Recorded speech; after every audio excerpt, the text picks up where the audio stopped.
Please know that these are our views, and these are not the views of Stanford University or KZSU or Laptop Radio, and we are not providing legal or investing advice. Thanks. Welcome to Laptop Radio. Today's topic is from PayPal to entrepreneurship, and we have Eric Jepsky with us. He is the founder of Newport LLC. Hello, Eric. Hi, Michelle. How are you today? I'm doing good. Are you in California? I am. It's nice. We've had some decent ear quality the last couple of days, and it's been a tough go. It's been super exciting, right? Like from pandemic to earthquakes to orange sky to raining ashes. It has been a little crazy. I would agree. It's been fun. I've been focusing a lot on coding now. Kind of Great. meditative. Tell us your story. I've worked for a number of enterprise companies like Netscape and Oracle. I was lucky enough to be with a relatively small company. We were acquired by eBay. Mhm. And I spent about 4 years at eBay and another about 4 years at PayPal. And I help those companies in a couple of ways: strategic partnerships, business development, also on the technical side. For example, at PayPal, help growing the off eBay business from about 200 million top line to about 1.25 billion in about 18 months or so. And then after PayPal, I transitioned over to a series of startups where I had a few successful exits. Awesome. And where do you get your entrepreneurship spirit? I think it's kind of knowing yourself. Like, for example, I knew I never was really happy in just like a caretaker role where just like running part of an organization and kind of keeping the status quo. If you feel like you kind of want to change the world and you want to take some ownership of doing that and doing it your way, you kind of have this inner drive. Eventually you're going to want to go out and kind of do things on your own and kind of prove yourself that way rather than, kind of enabling someone else's vision, so to speak. Do you feel that it's scary though when you first transitioned and left PayPal? I mean, because I remember when I did it, of course, we were both professionals there. Sure. And it took me a while because I didn't know how much money you need to live day to day. Yep. Because we were a little bit sheltered, I would Sure. say. And You're how do you right. transition that? You're 100% right. Look, when you're at a company that's kind of, let's just say, a B round and beyond in terms of funding, or a public company, you're right. You kind of have a very known like benefits package. You may have options, and otherwise you have your holidays, etc. And that's the same at PayPal, obviously. And it's much different when I left and with another PayPal person. We did a greenfield startup. We, again, had to put together the business plan. We were the first ones to spin technology out of eBay. We had to go out and get funding, but that end-to-end process, that takes time. It takes months. And during that time, to your point, you need to be comfortable with the risks that you're taking. They're calculated risks that you're going to raise funds, and you're going to be able to deliver value in a successful business model to be able to grow. How was your fundraising process during that time? For me, it was a little bit different. I actually had someone who wanted to give me money. And because when I was at PayPal, I was supporting Weir, Zong. Yep. And Bill Me Later, of course. Sure. So it's a little bit different for me. And at that time, I didn't need money, so I didn't take it. How is it different from being an employee to go and getting funding? And do you feel like you had to prove yourself, or do you feel like people know you're ready, so they trust you? Yeah, that's a great question. For this particular startup, we had one of the world's foremost experts in online dispute resolution. Awesome. We had to go out and fundraise and pitch, but in a sense, we did it with a well-known, high-quality industry expert as part of the team. Awesome. And for us, that made the fundraising more straightforward. The other thing we had was proven technology that we had licensed and spun out of eBay. So again, we had some differentiators that made the fundraising relatively smooth for us. I mean, again, like most early stage companies raising funds, You have your 100 no's, that you have to work your way through. Yeah. But we had some really great institutional investors and some great super angels as well. Awesome, awesome. And I know the dispute resolution person. Yep. He's awesome, by the way. Do you feel that your work-life balance is different once you move into entrepreneurship? For me, though, when I was speaking with the CTO, the previous CTO of where app, I Mhm. had dinner with him, and he said that the first thing he said was that we were working so hard at PayPal that transitioning into entrepreneur is easier. And I agree with him because I was handling 100 transactions, contract requests, transactions, Mhm. and I feel like being an entrepreneur is not so bad because you do have time for lunch and dinner. Yeah, I don't think it's a work harder Mhm, type of scenario. I think it's a work different kind of scenario because PayPal, if you look at it through the lens of other financial services companies, very quick moving company, right? mhm, But when you're inside the walls and you're trying to get things done, there's a certain inertia just based on the size of the company. mhm, And in terms of pushing new feature and function out the door, like there's an overhead to getting that done, right? Like mhm. if you're a product owner, etc. Yeah. If you're a dev manager trying to push code, into production in terms of our various trains, and again, I'll just leave it at that. With a startup, what's interesting is it's not more hours, but like it's your vision, that Mhm, overhead and kind of legacy systems, legacy bureaucracy, so to speak, isn't there. mhm, So you're just moving much quicker, it's much more nimble. mhm, So it's to me, it's not more hours, but it's challenging in terms of asking the question, you can be much more nimble, but are you making the right decisions? mhm, Are you moving quickly enough in the right direction? Are you making sure, for example, you're building feature and function even before you build? I mean, what kind of user validation have you really done, mhm, right? And just making sure you're doing all of the right things, but still being able to move very rapidly. mhm, mhm. So you're So just really focusing on yeah, so it's just a different kind of different animal, so to speak. that's true. When you're at PayPal or any big companies, you focus on one or two things and you do them well. Hmm. When you're building your own company, you focus on, there's of course a list of things that you must do, and you need to basically prioritize on your focus. And when you're getting traction and determining your KPIs, you need to basically make sure that they're the right one that you wanted to focus on. Yeah, I would agree. And look, they're the external KPIs, right? In terms of are you growing? What are your week over week, month over month metrics like engagement, etc. But also there are the thousand other things internally that you need to worry about, right? Mhm, Are you building the right team? Where's your 409A valuation in terms of your valuation?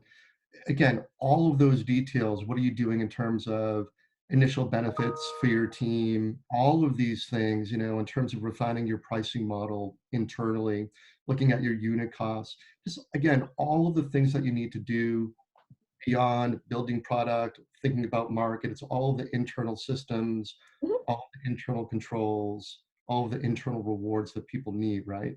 Yeah, yeah, yeah. I have tons of spreadsheets. I don't know about Yep. you. Absolutely. There was always, it's like we used to say at PayPal. PayPal will give you 10 things to do. You can only get 6 or 7 done. You need to prioritize. It's no different as an entrepreneur, right? You Yeah, you yeah. have a spreadsheet with the list, and it's like you can only get so much done. Yeah, yeah, and it's usually not just the payment, but also how much would Mhm. they get in terms of benefits and shares and your option pools, and then Sure. what is the value of the company, what's the market. I mean, you have to do your deck, of course, and then of course, and then your CRM and your customers, and you're multitasking. Yeah, you're like context switching Hmm. so much because of 1 minute, like again, you're product owner, another minute you're CFO, another minute you're COO, another minute you're CMO, so to speak, and focused on go to market and how you're prospecting. And really, again, where the rubber hits the road and where most investors want to see progress and where you do as well is like, what does customer adoption really look like? I think the different thing with entrepreneurship too is it's interesting to see what early customers do with your product that you never imagined. Yeah. I think at PayPal, even when you go back to 2006, 2007, when we were just starting to grow merchant services, like 200 million top line, it was a lot of growth left, but in a sense, it was a mature business. It's not the same as starting with zero revenue, Yeah. right? Yeah. You know, like your first sale and your fifth sale and your 10th, and you see what customers are really doing, which features are really most important to them. It's really, really interesting. Yeah, I think it's a lot of testing as well. And when I create something, I basically just let it open and see what happens. I'm doing a lot of augmented reality just for fun, but it's just my creativity and intention to share. And the way that I make products is it's just so funny is that I'm just going to make this and see what happens. And then of course the users are completely different and like they're different from what sometimes we expected. And it's awesome. Yeah, yeah, for sure. Do you think that like you've been an entrepreneur for a long time? What are some of your achievements? Are you proud of them? And I know that I've been at PayPal with you, of course, and we've, I think each one of us have different achievements there. I remember going to a sales meeting, and I was really proud of my business people because we work together to close deals and to really Sure. see them like getting rewarded. That Yep. made me really personally proud because I work with them every day. What is your achievement like at PayPal, and what is your achievement like, and how do you feel about that as an entrepreneur? Yeah, at PayPal, in general, like from a sales and business development perspective, when you have a world-class logo like PayPal behind you, it's much easier to pick up the phone, reach out to someone that you want to do business with, Mhm, and find common ground where you can get something done. mhm, And look, I had a lot of good technical accomplishments, growing merchant services. Over 18 months, we went from 180 to probably about 400 technical and product professionals, et cetera. And I think in terms of more on the startup side with Modria and others, I think what I'm most proud of is one, being able to build and structure a company, mhm, two, being, target market for a lot of mine were enterprises. mhm, So to be able to be a small startup, have enterprises kind of be able to deal with kind of the vendor risk that they see in a startup and still commit to you because you're doing some, you're driving some unique value or delivering unique value to them. I think it's a great achievement. I think as well, there was one early stage company that was in the software space. They were slow growth. It was a company I advised and I did work for about a year, mhm, where within kind of 2 months triaging what their issues were around growth, we were able to do some things that within the next 6 months, we were able to triple revenue for that company in North America. A lot of it was related to go to market, how they were doing targeting, what their whole acquisition funnel looked like, and being able to dramatically improve that. Being here in Silicon Valley, I think we have a lot of really excellent technical people, but sometimes we feel like go to market, is secondary to the product itself.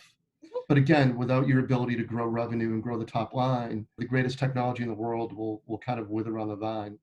So I agree with that. I think when you talk to a lot of entrepreneurs in the valley, they focus a lot on product, but you need to grow revenue. You need your target market, right? And you need yeah, your users. 100%. Yeah. Yeah, and the reason most of these companies, most startups don't make it is, you're right, rather than focus on product, again, it has to be a big enough market for that product to be able to be built and thrive. Most entrepreneurs choose either too narrow a market or not a big enough market. Mhm, So you've got to look at market first and be a market first startup, in my view, or market first entrepreneur. mhm. And then the product will follow in terms of what's going to address that market's needs. So how do you look at market? I mean, you talk about the importance of looking at market and being a market entrepreneur. So before you even create a product, what are some of the considerations that you evaluate and say, hey, this is a big enough market? Yep, understood. Good question. Both eBay and PayPal looked at their looked at their market segments as a pyramid. At the bottom was kind of the small merchant, so to speak. And so it was a very broad base. And then they moved, up to the enterprise, so to speak, and you started seeing more major brands both on eBay and accepting PayPal. And In my view, the way I like to think about market is, again, get very specific in terms of the personas that you're targeting. What is that demographic? What are their needs? Be very specific about what you're trying to solve, and understand what your monetization path is going to be. And from my perspective, even before you write a single line of code, you have the right kind of user test groups, right? That you can put together on that demographic, that you can work from concept through wireframes and really get good data to understand what do they find valuable, what's not valuable, and again, what feature and function, what positioning, what branding, even before you really do anything further to make sure as best you can you get that right. I mean, there's a real temptation to, like, again, start designing a product, start building facets of it to get funded as soon as possible without having done enough real fundamental research and that upfront work. Yeah, I also found that a lot of startups, when they do focus on a product, they go all out. They build all the features and functions in the world, and it takes months and months. And so, and because the team is lean, they don't balance that with looking for customers, testing it, and focusing Mhm. on the marketing part, which I think is a mistake. Yeah, absolutely. To your point, I'd rather have some really good focus groups where you can narrow down to really what's critical in terms of feature and function, implement some of it, come back to those focus groups, show it to them, and again, get that interaction even before thinking about monetization. Yeah, we used to call that A/B testing. Yep, yep, absolutely. Well, I remember something. Yeah, the A/B testing, it's interesting. I remember at eBay and PayPal, we would do a lot of that around market messaging, right? Yeah.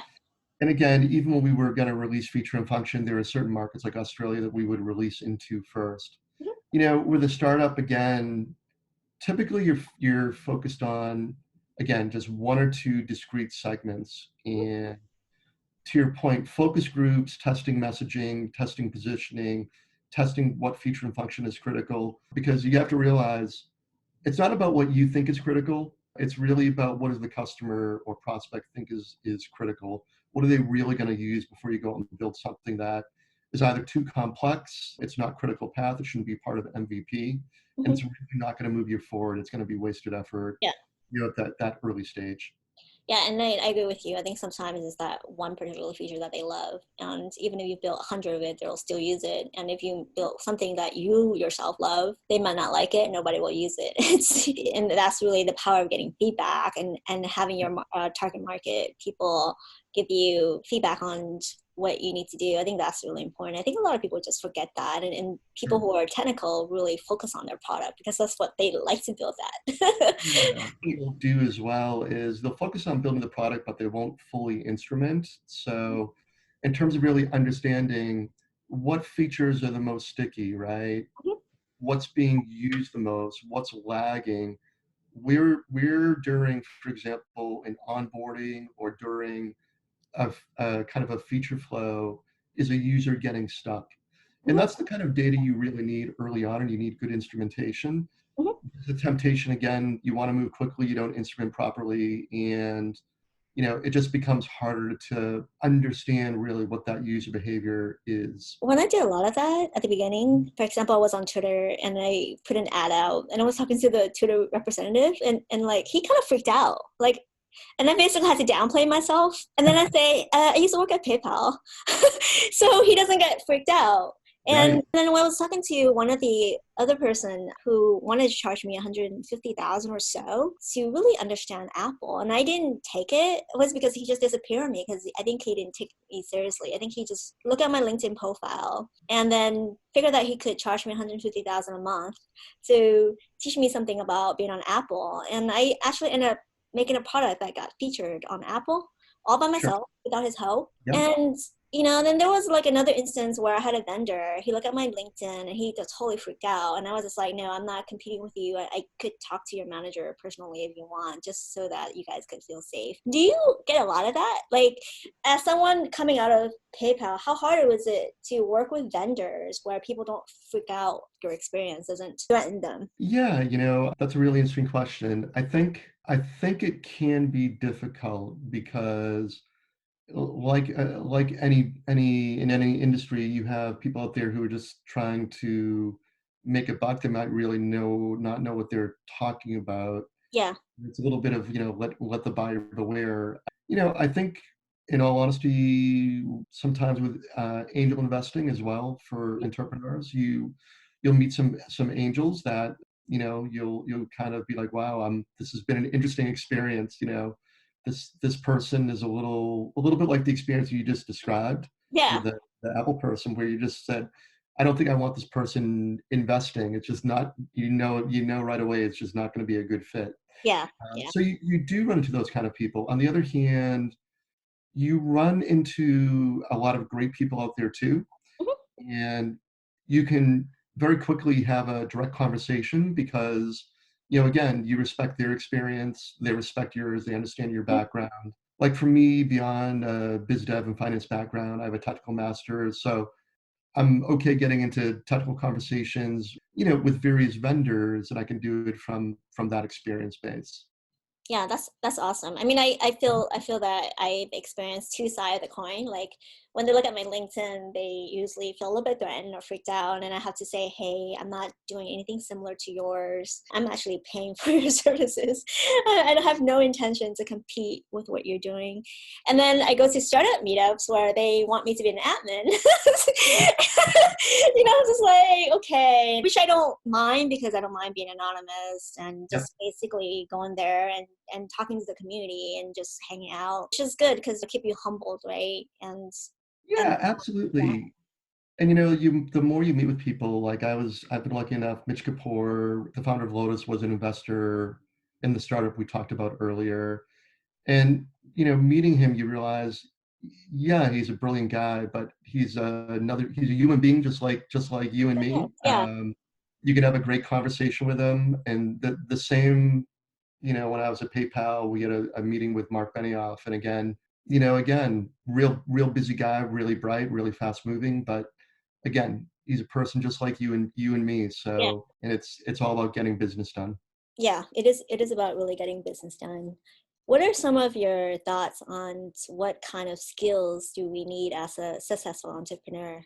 There are a couple of skill sets needed. One is the ability to not only have a vision and be able to test it, but like that real deep inner belief that you'll be able to accomplish that vision no matter what.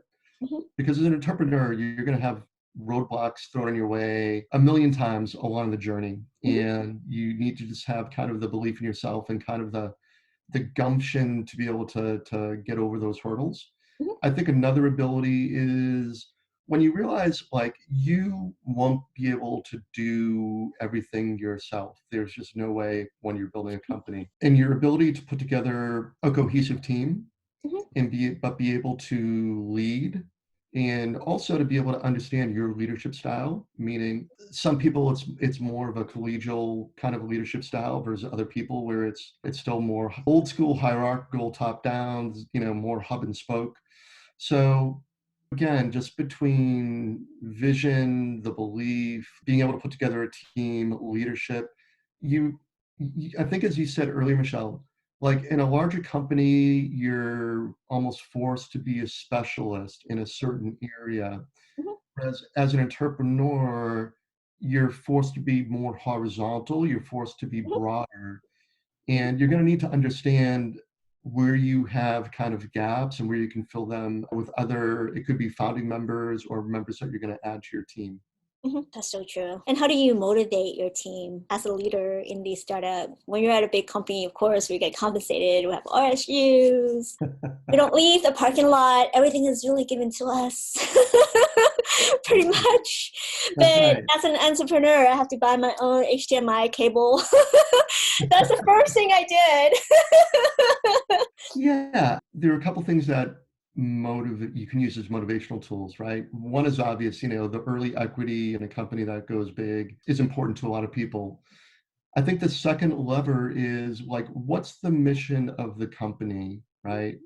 If you're doing something that's going to contribute to disrupting an entire industry in an important way, that has a strong kind of public benefit to it, Mhm, that may bring, for example, like 5G to third world countries faster, mhm, right? Again, just through that mission, there's a certain type of individual that's really motivated by that mhm, because the upside is so good. And the third kind of motivation actually is the team itself, meaning if you have the right chemistry, the right personality, the right mix of skills, there's kind of this commitment to the team that motivates people. mhm, It's kind of like, okay, here's this small group of specialists, right? mhm, Going to battle against the world, so to speak, or against much bigger competitors. And again, there's kind of an esprit de corps in that where people get really motivated. mhm. And how do you balance work and play or life? Is there a life anymore? When you're an entrepreneur, like your work isn't work because like you're so passionate about it. It's kind of who you are. And you don't mind the long hours that you're putting in. I think work-life balance is a different story, meaning there are definitely impacts to family, relationships of friends, etc., where Mhm, you're going to be super busy, you're putting in a ton of hours. If you can't just disappear for a week, like there's no one to hand things off to. mhm. So you have to be prepared for that, and you need to kind of balance as best you can. Yeah. And that's a real pressure on a lot of entrepreneurs. Yeah. Yeah. I mean, I feel like from the transition from PayPal to an entrepreneur, there's really no difference, especially to me. I mean, I feel like I have more time Mhm. now than ever because I think we're just used to, I'm used to working on 100 different Yeah. kinds of transactions with 100 set of business people, 100 different type of transactions. You're basically changing contacts every minute. So there's really no difference. But I think a lot of people, when they have to have time to change that context, and they're not used to focusing on 10 things all at once. And so, I mean, when people say that I have ADHD, I'm just like, really? I thought, I mean, I do that all the time. And it's not like I lack focus. I just focus on different things at certain times. Yeah, you just get used to context switching really quickly. And to your Yeah, point, at PayPal, we pretty much work 7 days a week. exactly. It was just normal. And to your point, you also had time though, like to do what you needed to do or wanted to do with family, friends, etc. Yeah. And I think to your point, that's still very possible as an entrepreneur. It's not like, look, I wouldn't expect during the first 1, 2 years you're going to be taking like a week off, a month off, anything of Yeah. that nature. But you can still be able to context switch enough and be efficient enough that you have space for some work-life balance for sure. Yeah. Yeah. I feel like, yeah, I mean, if I wanted to hang out with my nephew and nieces, I can still do that Hmm. and still have time to do everything else. I really don't think it's really that bad. I think a lot of people complain about that, but I thought it's kind of fun. And it's not having ADHD. When you go to grade school, you get 1 hour, you study different subjects. It's almost the same thing. And just doing that 1 hour, you focus on something. 100%. Yeah, I would agree. I would Yeah. agree. Okay, let's talk about more the scariest thing about being an entrepreneur, and that is fear. What is your greatest fear and how do you manage that?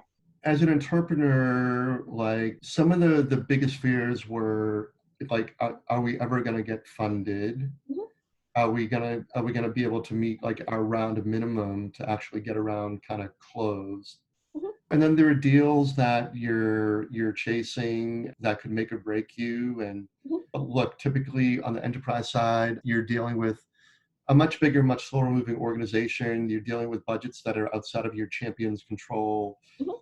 So again, the deal could go south at any time. The other thing that's scary is, quite honestly, when you've made significant investments in building out your product or platform, and you haven't gotten enough of it right, and you're going to need, I'm not going to call it a pivot, but you're going to need to do a good amount of work, Mhm. to kind of swing the pendulum such that you're better aligned with your market and with your customers. Mhm. So to me, those are kind of the three scariest things, because they're all a little bit outside of your full control. Mhm. Like whether an investor really is going to commit. I mean, you can do your best pitch, but at the end of the day, you may Yeah. not be 100% on theme. Their fund may be at a certain stage. Mhm. With customers, again, there are some best practices there, but at the end of the day, look, budget shift. We all know that, and that can be scary. And look, even if you believe you've done all the right focus group work, you build your feature and function, when you stand up in front of customers, look, that's kind of where the rubber hits the road. You may not have gotten it right. Mhm. It may be bad user experience, and your whole presentation layer you're going to have to revamp, Mhm. and you need to focus on it, get through it quickly. But yeah, it's a scary moment. And it keeps you humble, right? It I mean, it's not about does. It's like kind of, being humble. I mean, all these things that you can control, and you just have to do your best. yeah, as an entrepreneur, it's kind of an operator. It's kind of, like I said, it's a different kind of test than a company like a PayPal. PayPal, it's mainly vertical, like Mhm. you're in your specialty. Mhm. Being an entrepreneur is more of like almost like a horizontal test, which is how kind of wide can you Yeah. stretch you and your team's capabilities. Mhm. Yeah, I mean, and even if you're horizontal, your team may not be, and Mhm. sometimes you spend a lot of time training your team as well, and making sure that they get a little bit horizontal. Yeah, yeah, absolutely. Even when you have the right skill sets, I think there is an assumption the team's like always gonna be aligned. It's a small team, why shouldn't it be? Mhm. But look, misalignments happen. There are nuances where people misalign and things may go off just by a couple of degrees. But in a small company, that kind of separation or difference in vision is enough to kind of slow you down. So again, it's just a different environment. Yeah, yeah. I mean, I think even internal conflict could just break the company because it's a small team, 100%. little nuances. Mhm. And then people that you hire might have the skill set, but may not have the right attitude to work with everyone. And then even doing startups, I found out that some of the people who work at bigger companies might not have the right skill set to work at a startup because they're really different. Yeah, and I think to your point, a new hire in a larger organization, there's a bit more tolerance and a longer runway to understand how good of a fit there is. I think in early stage startup, where the team is 10 or less, you bring in a new person to the team, you'll know very, very quickly whether that person's a fit or not. Mhm. And look, as an entrepreneurial leader, you've got to make best thing is to make the decision very quickly in terms of whether to cut ties with that person if it's not a fit. Yeah, Most people are just not used to operating that way. yeah, I just wanted to add that, like, not just in terms of personality, culture, but also Mhm. in spending habits. I mean, I think in some of the big companies, they would have a budget. So they would pay people to do things and they have a lot of money to spend. In entrepreneurship, you have to keep your budget really lean. Mhm. So when you're used to spending a lot of money, even a small gathering, you want to spend 2,000 to have a little picnic or just enough to have a good time together to get ice cream or something. It's a big difference. It is. I mean, look, even if you're an entrepreneur who's raised a 2 million seed round, even though that might sound like a lot, look, if your burn rate is 100, 200K per month, you're adding a new team member. Yeah, Again, you're very focused on where your budget is going. And if someone isn't a fit for whatever the reason may be, yeah, uh, just from a budgetary perspective, you can't afford to let that situation drag on. yeah. Because when you do, there's consequences. Even if you don't see it today, in a couple of months, you can run out of money. Yeah, yes, ma'am. That's there's that hard consequence, and also a person who's the wrong fit, it will slow down and demotivate that core team It's the gossip that you too, put right? together. Because they have a bad person, they gossip. I'm really, really careful with that because I think if you hire someone with a bad attitude, even if they could perform well, but like where they complain a lot, gossip a lot, and don't really understand how hard is it to do a startup as a leader and don't really work with you, then they could totally destroy the culture of the company. And and it's Agreed. hard to actually fix that culture once it's broken.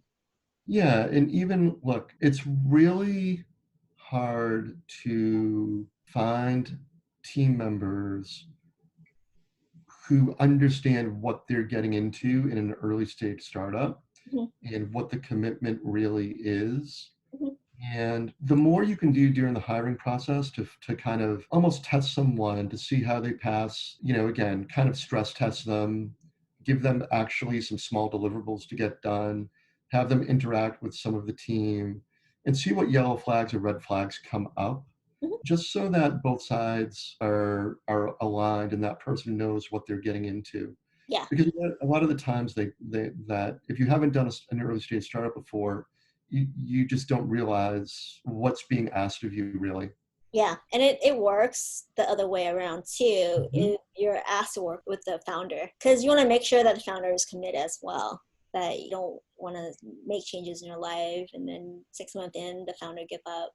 So you want to make sure that the founder is committed as well. Oh, absolutely. Absolutely. And look, if you're joining a founding team as a founder or an early stage, one of the first 10, Mhm. you really have to ask yourself, you have to look at the balance of risk and reward. And if you're not a member of that founding team, you've got to really ask yourself, how experienced is that founding team? What's kind of their management style? How well are they really going to be able to structure all of kind of the product, go to market, internal systems, building of teams, all of the work that needs to be done? Have they done it before? What's your level, your degree of confidence? And again, you need to really ask, is it a big enough market that's being targeted by the startup? Is it one that has the potential really to get funded and go large? Talk about the distribution of money in terms of not just management from more an investment perspective, but also within among the team member. And I found it really interesting. Some founders basically distribute shares evenly and fairly. Others don't want it to give it away because they find a lot of value to it, even though it means nothing now. Mhm. So how should entrepreneurs think about the distribution of their stock or shares? A typical scenario, the founders will have split the equity of the company, and they'll basically put together a stock option plan, right? They'll set aside, so it could be something around 10, maybe 15% of the shares for early employees. And I think, look, those early employees are kind of worth their weight in gold. They deserve to have, in my view, a fair percentage of the company. Mhm. And I think a couple of percent equity for someone who's going to be that first marketing person, Yeah. right? Is going to be defining the go-to-market, defining all the messaging, positioning, personas. That first kind of salesperson who maybe they were a director level salesperson and they're coming in as a head of sales, right? Mhm. But at first, all the sales, they're going to be working hands on with the founders. Okay. So it's almost going to be a step back, but they have the opportunity to again, work their way up to head of sales, hire a team over time, etc. Again, they've got to think of risk and reward. And again, are they getting a couple of percent of the company in equity, again, if they stay through their entire vest? So that's kind of what I would start to look at. For founders, to your point, I don't think you'll necessarily attract the best and brightest Mhm. as early employees if you don't treat them fairly from an equity perspective. And the reason being, I believe the market's fairly transparent. There's enough information out there in terms of, look, someone who's going to be joining founding team is one of the first couple of employees. They kind of can do the research and will understand where they should be. So it doesn't make any sense to kind of try to not give someone the equity they deserve. I think a lot of the people aren't are not paid. But I mean, and also they're taking a risk Exactly. by working with you with sweat equity. So I think the best that you can do as a founder is to work your best and manage it the best way. 100%. Yeah. Because if you don't attract kind of the most senior people you possibly can early on who are willing to take that risk, the chances of you succeeding are just much, much lower. Mhm. Yeah, and because you have to train people, most you don't really know what you don't know, and there's really a Agreed. lot of things that you need to know at once. All at once, right? All at Very once. true. I mean, Very it's really not just making sure that the important things are above the fold on a website. It's more than yeah. that. And I think, your point's well taken, meaning for an entrepreneur, you have to have enough confidence in yourself to be able to say, if you're asked something, perhaps it could be by an investor, even by a customer, be able to say, I don't know, Mhm. right? Yeah, Because no one is gonna have the answer to everything. But you can quickly find out, educate yourself, and bring that information back to the table yeah, once you've had a chance to get your arms around it. yeah, But there are going to be certain questions you're not going to be able to answer right away, and it's fair to say, I don't know, but listen, I'm going to be back to you within 3 business days. yeah, yeah. Or we'll table this and we'll get Yep. back to you in a bit.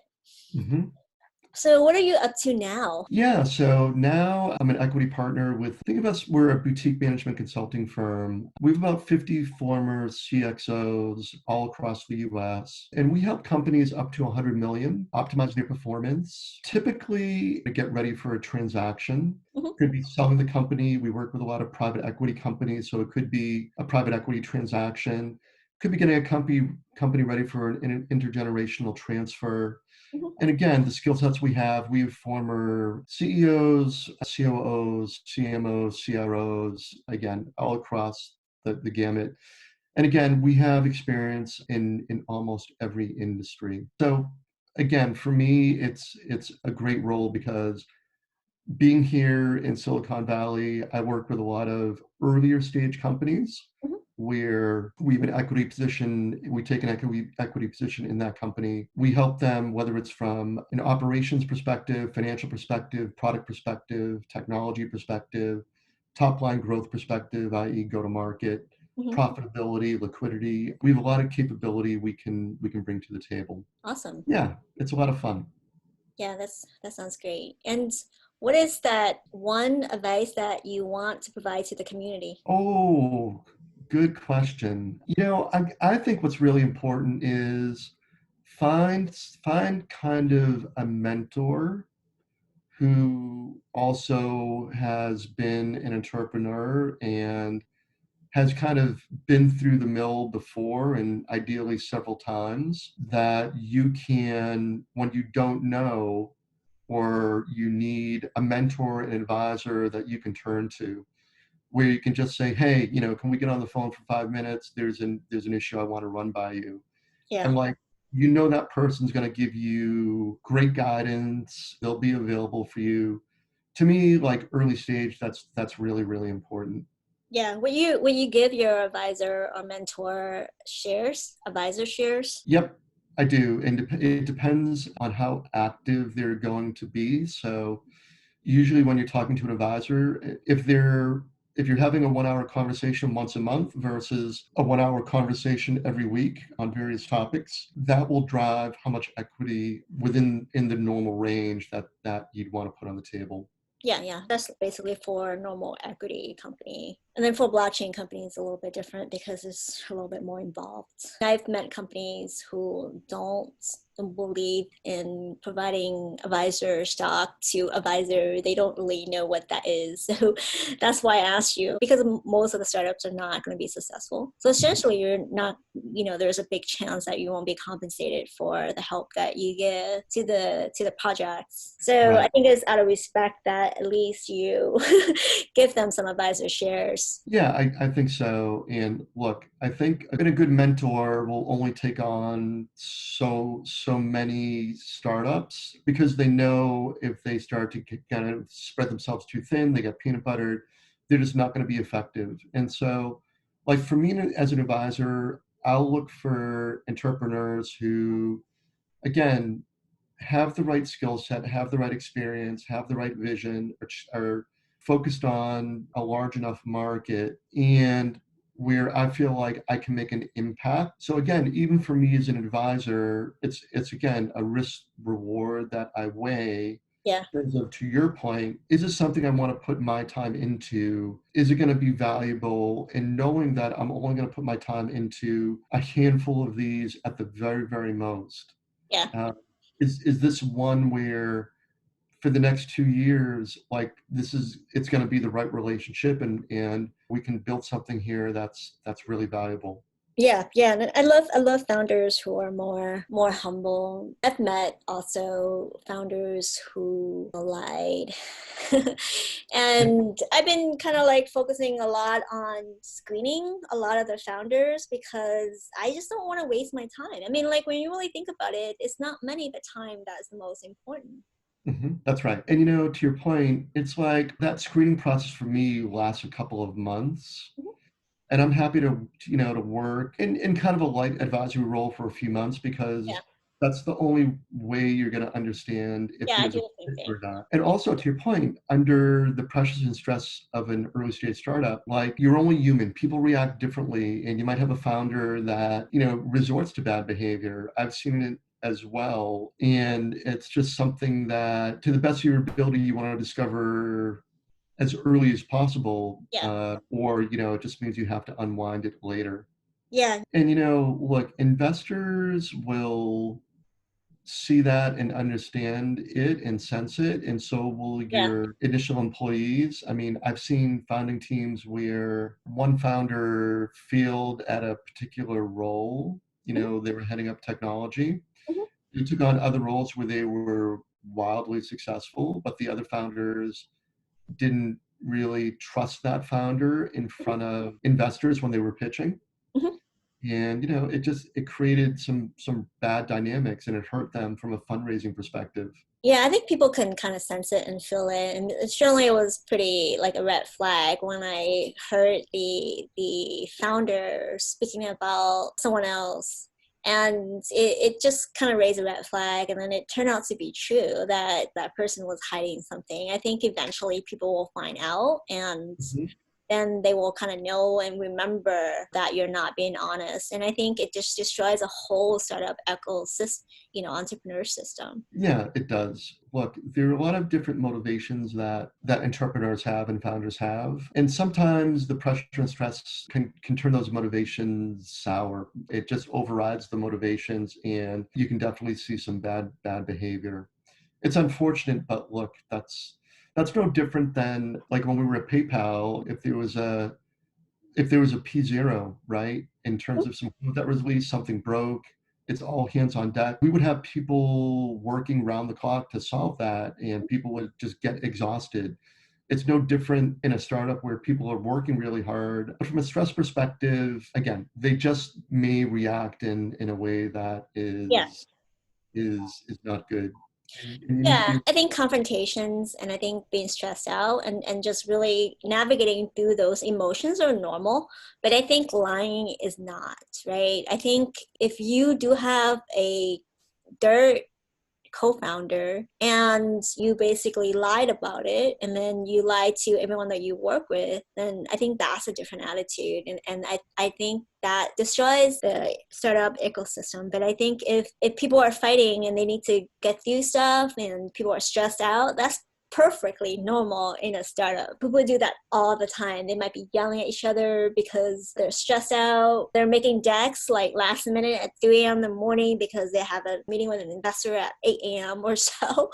But those are normal. It is. And look, in a sense, being a founder early stage is a very lonely job. Mhm. And you have your other founders to kind of lean on and rely on only. And either you're being direct enough and open enough where you can have the conversation with the other founders, like, hey, how are you guys feeling? How's everyone doing? And someone's honest enough to say, well, I'm stressed out about this. And you can kind of talk your way through and figure out the right balance and keep people on an even keel. And because if you're not doing that, then people get to the point, as you said, where there's bad behavior just starts to emerge.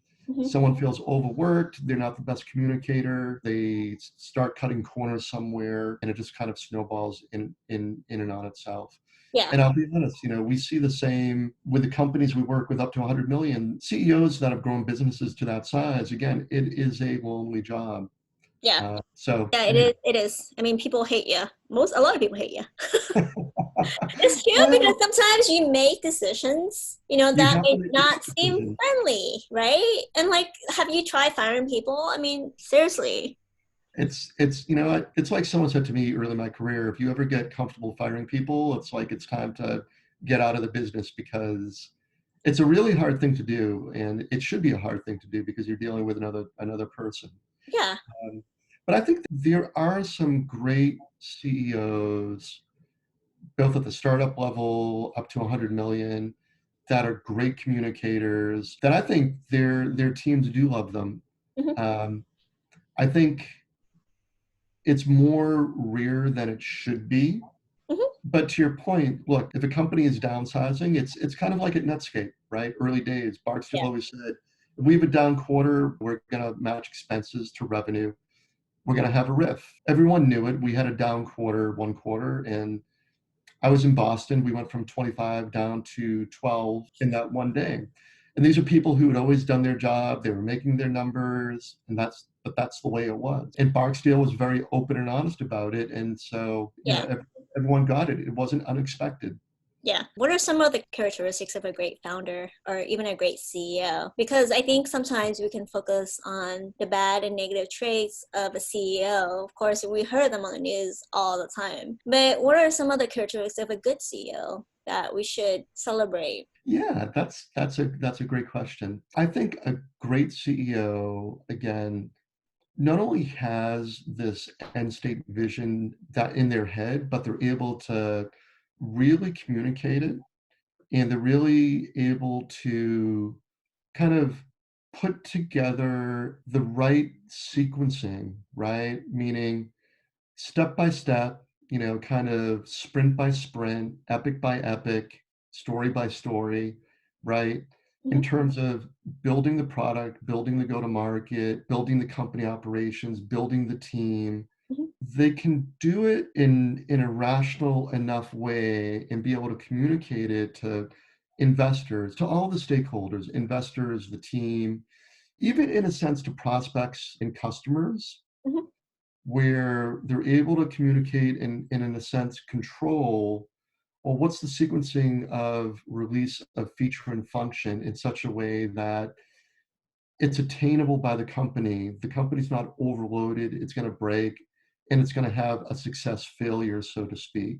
Mhm. So it's that kind of rare individual with just the right kind of analytic skills, communication skills, planning skills, execution skills. That again, think about that. How many people do you know, whether they're entrepreneurs or not, have that breadth of skill set? I would argue there are very few who can do all of that really, really well. Mhm. Yeah. So, Eric, what are some of the things that you want to share that I have not asked you Oh gosh. on the topic of transitioning from PayPal to entrepreneurship? Yeah, that's let's see, what haven't we touched on? I think all the rest that we haven't touched on gets into more the tactical in a sense, meaning, and you go to market, if you know your unit economics, what's the right way for you to go to market? Is it direct? Is it through channel partners, etc.? We can talk a lot about that. Let's just begin a little bit, since you and I work on that for a long time. Okay, let's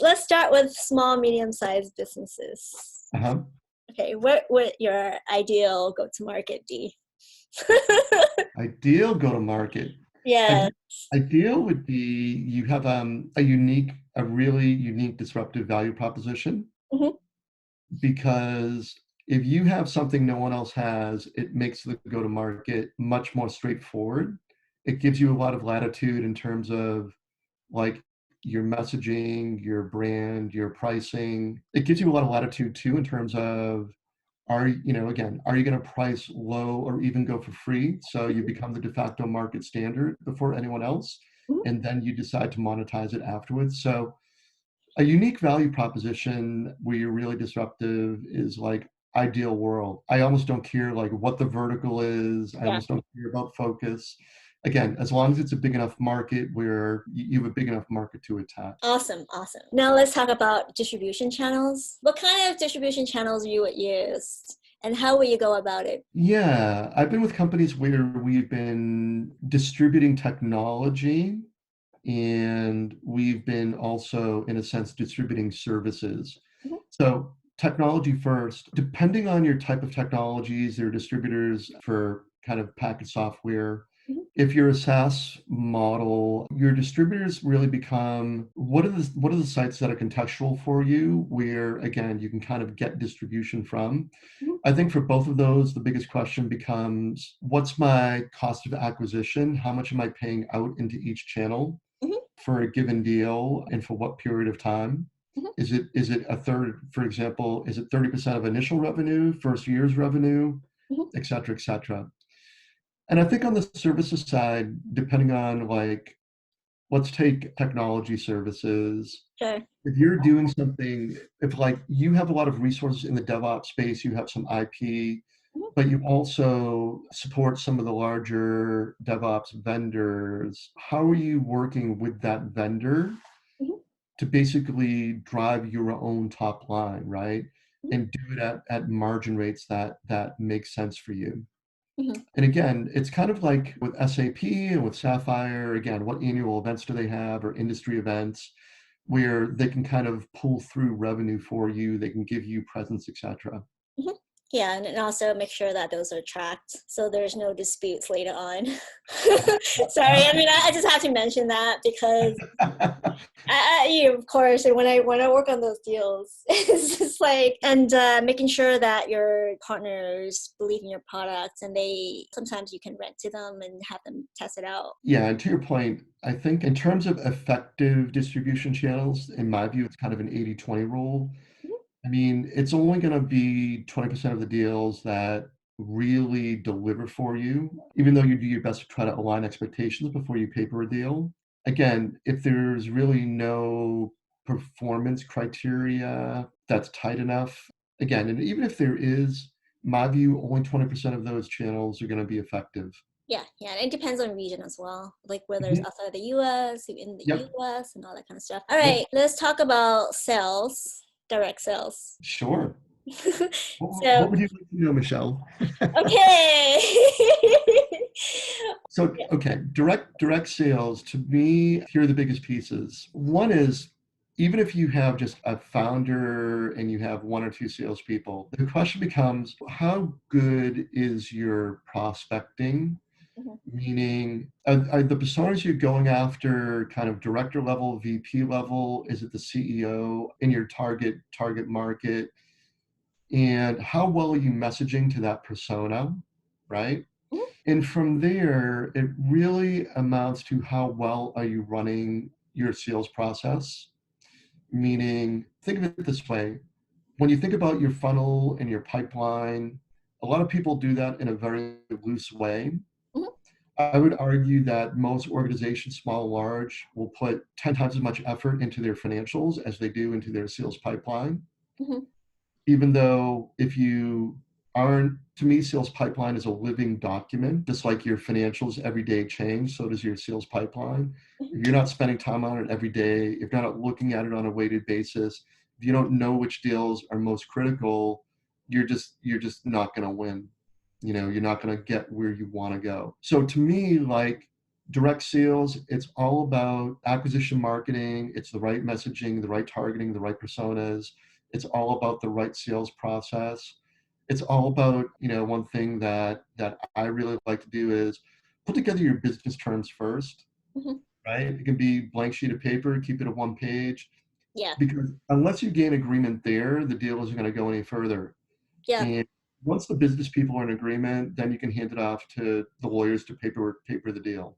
yeah, yeah. Sometimes we call that letter of intent or MOU or memorandum of understanding. How many times have you been pulled into a business development deal or a sale where it's like the business terms are just very unclear, right? It's just not clear what the deal is for, what the monetization is. how can someone terminate, like, again, I think, just the business pieces before you're even jumping into all the legal T's and C's. yeah, I think a lot of the founders don't even have the business terms correctly. So it's kind of interesting to me how much thought that a founder has in terms of all these things, because you need them to have and execute a successful deal, right? I think the more that you know what you want, the more expectations that you have, that and then it will become successful, right? But if you actually go into a transaction not knowing what you want, what the business terms are, how it's going to terminate, how much you're getting paid, how long the service is, then I don't really know what they're expecting. Yeah, I would agree. And I think from an entrepreneurial perspective, I think you as a founder have to go in and think about, is this deal going to be a win-win for both sides? Is it going to be a shared win? How do I kind of create that space where both parties are going to come out of this ahead, right? And let's talk about exclusivity. Yeah. Sorry, I mean, I've seen some transactions where, you're a founder, you don't have leverage, of course, right? Because you're working with a bigger company that might have more leverage. And when you agree to exclusivity, of course, it depends on what it is, and then how that interacts with some of the warranties, some of the termination, and what are some of the ramifications are, right? Would you agree to certain terms that has a big impact on you, where you can't change certain. I think exclusivity is a really tough issue, especially for in an early stage company. I think you have to think about what your opportunity costs are and what you're giving up on the one hand. I mean, from a negotiating perspective, you can try to narrow the exclusivity as much as possible. You can look for carve outs. Again, you can make it performance based. As a small company, if you're going to give away, you're gonna agree to some exclusivity. Assuming the larger company has significant market share in the market you're attacking, again, if the performance isn't there, you need to have good a cure period, the right termination rights, etc., to protect yourself. Mhm. And I think a startup shouldn't underestimate their negotiating strength in those type of situations, because look, a larger company will have a market need that perhaps only you can fill. They can't do it themselves for whatever reason. And if that's the case, you do have negotiating leverage. You simply need to think about, again, if you're dealing with the number one or number two player that has significant market share, what are you willing to give up for how long? What are the carve outs that you need, to kind of make this work for you? Awesome. So that's what I did in the past, by the way. Yep. Okay, another go-to-market strategy is, Mhm. because I have not covered them all, is partnerships. Yep. So partnership is a big one, and sometimes it involves money and sometimes it doesn't. So Eric, tell us a little bit about partnerships and how it could be utilized as a win-win go-to-market strategy. Yeah, partnerships for an early stage company can be a curse and a blessing. They're a curse in that they will eat up a lot of time, effort, and resource, Yeah. and a lot of attention. And that may certainly not pay off, for you. Hmm. But on the positive side, if you can partner with a company that essentially, I look at it as leverage, right? If they can help you get from point A to point B, and that would normally take you 2 years, and they Yeah. can get you there in 1 year. And it could be they're contributing technology. Yeah. It could be they're OEMing, or using, your technology. Hmm. It could be they have a distribution capability that will speed your time to market. Hmm. Kind of like eBay and PayPal. That's right. Absolutely. 100%. Hmm. So again, if it's so compelling in terms of the value that can be created with the partnership for both parties, from there you'll figure out the right business terms. And again, in my view, I always like to take it in stages. I always like kind of a pilot period, which again, if you hit certain milestones, you can then go towards a longer term, more strategic type of arrangement. Hmm. Awesome. And is there any go-to-market strategy that I missed? So we cover the four main ones. So I think that's a pretty good overview. This is fun. It is. Oh my gosh, right. This is so much fun. Before we go, what do you think about payments? And I checked the market size this morning, and it says that payments will grow from 721.9 billion to 909.1 billion in 2023, which is in 3 years. And that factors the coronavirus, and this is by researchandmarkets.com. And Mhm. it seems like blockchain and cryptocurrency is going to go to 23.5 billion by 2030. I think more so because there's more growth in that area, but together I think it's going to grow a lot. What is your thoughts on payments? Yeah, payments, the whole payments industry, especially in my view, B2B, it's on a tear. I mean, it's just amazing Mhm. what's going on in the payment space right now. There's a lot of investment, there is a lot of growth. I think there are a lot of disruptive models that are starting to emerge Mhm. where, in a sense, a payment is again, is beginning to be disaggregated and teased apart, Mhm. and you have a lot of very small nimble companies focusing on where they can be best of breed in that particular aspect of a payment transaction Mhm. and monetize it and do that in a big way. And I also think it's going to be interesting to see for companies that are simply focused on speed of payment, Mhm. does that begin to become commoditized Mhm. where it becomes more like a utility, Mhm. right? And profitability is just going to continue to decrease in that segment of the market. Mhm. So it's going to be really, really interesting over the next few years to see where the payments market goes. Mhm. Yeah, I'm excited about it. I think there's still a lot of room for improvement, as you as you know. 100%.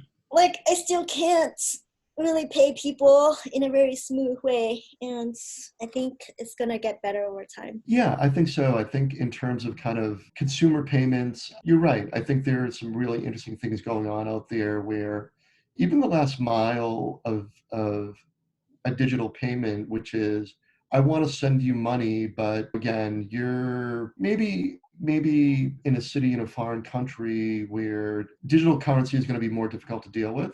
Mhm. And so I can simply send you a code where you can go to a local ATM, punch in that code, and you take out local currency, local physical currency. Yeah, So I think I think not only digital experiences, but that last mile physical experience too is going to change quite a bit. There's a lot of innovation going on there. yeah, like POS. I'm kind of happy to see NFC coming back. I mean, we had it for a while, in the for the cafeteria. Yeah, that's right. Yeah, where we used to pay, we at PayPal in the cafeteria, we used to pay with an app, and we just bling, and that's it. And it was gone for a while, but now it's actually back. So I'm pretty excited about that, of course. I love payments. So every time, of course, didn't we work on the little chip? It's kind of like Square. We did. Yeah, and like I went to a flea market or like a farmer's market, and I saw I think one of the bank has one. So of course I have to stop and ask him where he got it, the machine, not his products, and what his transaction fees were. That's right. I remember, that's right. I remember, gosh, years ago where PayPal had that little dongle. It was triangle shaped where you could Yeah, be a small it's called merchant. PayPal here. Yeah. That's right. Yeah, That's right. yeah, yeah. Because I mean, I brought that up because we'll see the merging or the blurring of the physical and the digital, and how together they create a better paying experience or circulation of money experience. Yeah, yeah, yeah, absolutely. Well, it's again, it comes down to what's the simplest experience for the consumer, and in a sense for a search experience you might enter through one search engine, and that one search engine gives you access to a whole world of information, websites, etc. And from a payments perspective, especially for a consumer, payments should be that easy. Like I have one interface where I can kind of make all of my payments in a very simple way, whether it's digital, whether it's physical, and kind of it should be kind of a utility, right? But it should be safe, secure, it should be transparent to me. But I shouldn't have to worry about the plumbing, so to speak, Mhm. right? Yep. And to your point, we're not there yet. We're not there yet at all. I mean, it's Nope. still really cumbersome. Like if I have a few books that I wanted to sell at a startup event, people can send me PayPal. I would need to have a PayPal account, or they would have. It's still very hard, and I'm not even making it up. Try doing that, and you'll see how difficult it is to actually obtain money if they don't have cash or carry cash around. Well, yeah, even little things like there was couple of delivery guys who delivered something for me, and it just happened I didn't have any cash, and it was just like I wanted to obviously give them money, to tip them for the delivery, Yeah, and it's a matter of us kind of having the conversation where, okay, well, what digital apps do they have that I can send them money on? yeah, And it meant my using a digital service I don't typically use, but I was fine with it. yeah, But to your point, it should just be a lot simpler than that. I mean, yeah, there are a yeah. lot of transparent systems out there from an experience perspective. Yeah, I've been using Venmo, but Venmo is hard because some of the stuff is public. Like, do I really need to see who's sending money? It's like, what? It's Yeah, okay, but it's just like the same time, it just feels really weird. it does. Like, what? And then all of a sudden, like if you're connected to them, their feeds show up, and you can see, oh, this one pays someone. A pays B for barbecue. Like, Well, yeah, in terms of kind of exposing financial credentials, et cetera, it's just, yeah, it's an odd time right now. I would agree with you. yeah, yeah, and then I just wanted to see it like a little bit more. And I think the privacy is not automatically set to private Mhm. setting. And I That's think it's different if you want to be public and the default is private, and you want to tell the whole world that you pay somebody. I'm not complaining, I'm just saying that it just could be better, and that some of right. the dynamics could be thought through a lot better. Right, right, right. Agreed. This is awesome. Thank you, Eric. Yeah. Yeah, thank you. It was great chatting with you, Michelle. It's been a while. Yeah, it's awesome. All right, thank you for your time. Okay, take care. All right, bye-bye. Bye-bye.